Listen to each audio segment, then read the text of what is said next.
Dia ikat skru lah. So masuk dalam gearbox terus dua-dua. Kat sini ada OC. OC wajib tukar.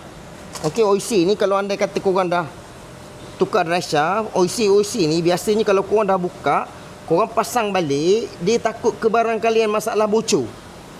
Takut ke barang kalian ada masalah kebocoran. Dekat sangat kecil. Jangan dekat sangat, nampak lubang hidung nanti. Okey, secara tak langsung, takut dia tak bocor asalnya. Bila korang tak tukar, dia masuk drive shaft baru, dia memang akan bocor.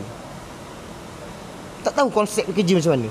Tapi kalau anda kata korang baru tukar lah, contoh sebulan ke 6 bulan baru tukar drive shaft OC, korang tiba-tiba drive shaft rosak. Lepas tu kalau korang nak pakai balik drive shaft yang 6 bulan tempoh tu, bolehlah pakai sebab baru lagi. Tapi kalau agak-agak lama, suggest buat. Sebab kalau nak buat benda ni guys, dia kena buka balik drive shaft, banyak kerja. Lagi malang OC ni bocor, minyak gearbox kering, gearbox rosak sekali. Daripada benda yang harga belas-belas puluh-puluh macam ni je. Tak mahal mana, mesti bawah 100.